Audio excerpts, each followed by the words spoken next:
Minnesota Fighting Vikings introduced their 3 new coordinators to the Media Jackals on Thursday, and we would have done this video yesterday, but Daddy was out at an undisclosed location winning the day. But new OC Wes Phillips, new DC Ed Donatel, as well as special teams coordinator Matt Daniels were introduced to the media. Plus, they look good, man, in the matching polos. They look like every mid-level company in Vegas for a convention. It's like, hey, don't forget, we're going to the Bacchanal buffet later. I got a coupon with my Diamond Rewards card, whatever. But they talked to the media, and so it's really hard to lose a football introductory media presser. I mean, we're going to play some great football, and we're going to try and win Super Bowl. Woo!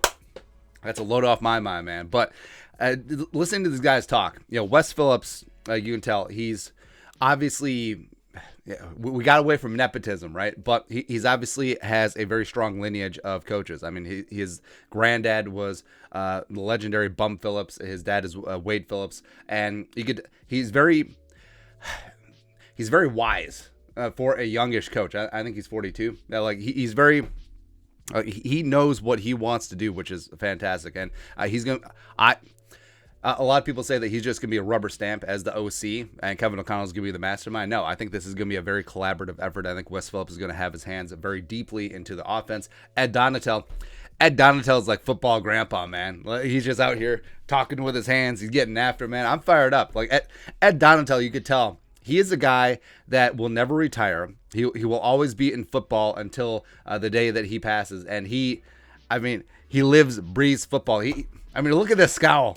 Look at that scowl, staring down Gessling or whatever. It's like, whatever. Like, I want to get out there. I want to be on the grass. I want to implement this 3-man front. Let's go. And then Matt Daniels, even though he's a young coordinator, you could tell that he spent a lot of time on special teams. He's been around John Bones Fossil, who's one of the best special teams coordinators in the world. It's kind of weird to say world. Anyway, but yeah, I think the Vikings and Kevin O'Connell and Kwesi Adofo-Mensah, 3 absolute home runs. Plus they added to the staff. They just added Greg Minuski as inside linebacker coach, former Vikings linebacker. We'll talk about more him later. But this presser, here we go. So started off with the boss. Kevin O'Connell's talking about Ed Donatel. He's a perfect guy for me because he shares the mantra of wanting to lead, teach, and motivate, which is good, as opposed to ruling by fear. It always comes back to that, man. And Donatel, so he said that, this is from Will Raggets, Ed Donatel, it's going to be a multiple dictating 3-4 and 4-3 defense that'll make us hard to play against. Everything we do will make it hard for the quarterback. We're going to set hard edges. We're going to be a great tackling outfit. Takeaways are a foundational piece. So that's good, because all that sounds sexy as hell. But then you look at Donatel and Fangio's defenses throughout the years, whether it be in Denver, whether it be in Chicago. It's like, okay, I'm certainly okay with that. And I think the idea of vacillating between a 3-4 and a 4-3, 3-man fronts, 4-man fronts, whatever, I think it makes a lot of sense because the Vikings have a lot of personnel. And we did a video yesterday about how many guys could switch positions, because a lot of these dudes, like Wanham, like Daniil, like James Lynch, a lot of them can play multiple positions. So I think that making sure that an offensive line and the protection schemes and a quarterback, they definitely don't get comfortable with what is going to be thrown at them. So it makes things difficult on the fly because, yes, one day you're going to be playing an odd-numbered front team. Next day you're going to be playing even, and then you sort of bake that into your game plan. But the Vikings are going to be hitting you from all angles, all sides in a bunch of different ways, and then molding their defensive game plan every single week. It's going to be beautiful, man. That's why the Patriots, even though Belichick under Parcells, they're hardcore 3-4 guys. You look at those early Patriots teams, but recent years they've really mixed in a lot of multiple fronts, so a lot of 3-4, 4-3, etc. Because they know that that's very difficult for an offensive line to block up. So I can't wait to see that. Plus, setting the edge is going to be great against the run. It's like, can we just stop the run? How can we not stop the run when we have Michael Pierce and Diesel Dalvin and a bunch of great defensive ends who are good against the run? I just didn't get it. And also Eric Kendricks, come on. Gessling. Donatel said Daniil Hunter will be an outside linebacker defensive end in the Vikings scheme. He said Hunter can do both. And that goes into the Vikings playing multiple schemes. So if they're running a 3-4 or a 3-3-5, Daniil could be that stand-up outside linebacker hunting the quarterback. He's had limited experience with that under Zimmer, but he certainly has the skill set to do it. He has the athleticism and agility. Now, I don't think that he's going to be dropping into coverage too much. Like, this could be like a LaVon Kirkland sort of situation, but I mean, he certainly could do it if they have some zone blitz concepts, etc. But also, he'll have his meat and potatoes, hand the dirt, 4-3 defensive end. He can play 5 tech in the 3-4. So yeah, Daniil certainly has all of that skill. Then OC Wes Phillips. Oh, Wes Phillips says that he's excited to work with Justin Jefferson. Yay.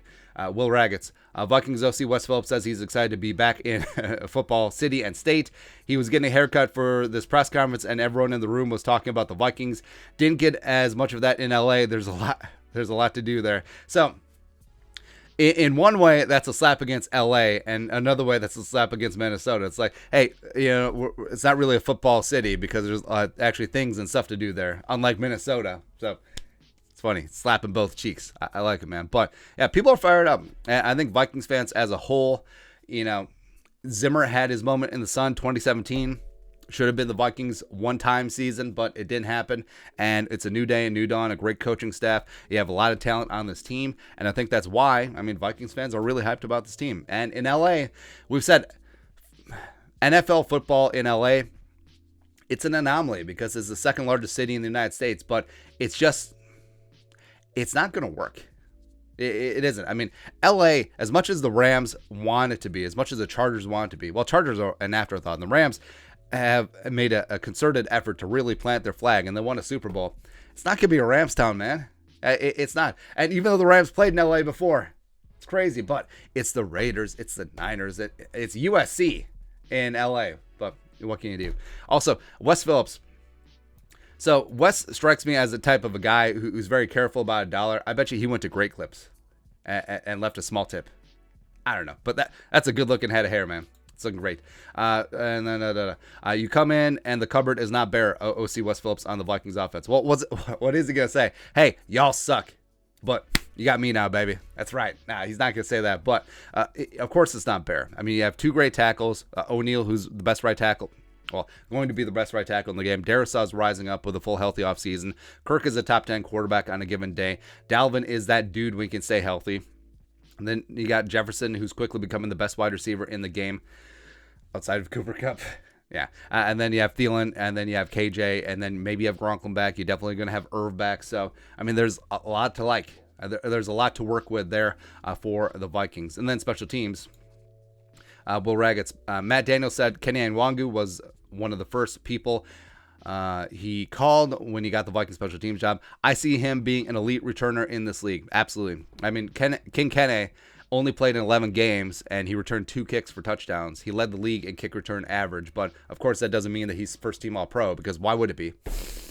But yeah, I think that King Kenny, he can tear the roof off the doors, or whatever Jordan said, and I think that he can become the best kick returner in the game. And I think Matt Daniels, with his experience as a special teamer and his experience as a special teams coach, I think that he really can be that guy. The Matt Daniels praised both Jordan Berry and Greg Joseph, but he says it's too early to know for sure if they'll be back in 2022. He said they're going through the evaluation process right now and ahead of free agency. I think it would make sense to have both of them back. I think Joseph, besides the Arizona kick, was a lights out. He's also an exclusive rights free agent, so he's going to be in the sphere. I think Jordan Berry makes a lot of sense to have back. He really had a career season after being let go by the Steelers. And also, Daniel said that the Viking special teams are going to be attacking, getting after it. I think that makes a lot of sense, especially when you have guys like Dan Chisena and Chaz Surratt and Troy Dye and also ISM and King Kenny. So I'm really excited to see what the Vikings are going to do, both in the coverage units as well as in the return game, because I think they can really get a stew going in getting that hidden yardage, both gaining it and limiting it for the opposite team. As far as special teams, the rest, just make your kicks and Jordan Berry keep punting good. But that's it. Let's take a look at the press conference from the Vikings new coordinators. Fired up, man. Can we just play football now? Can we get the Vikings in the USFL? Kick that ass, except for the New Orleans Breakers will probably lose to Sluter. But whatever, man. Let's know your thoughts in the comment section below. Subscribe for daily Vikings takes. Want to support the work? Put a little something in the Venmo. But until next time, Skol, production value.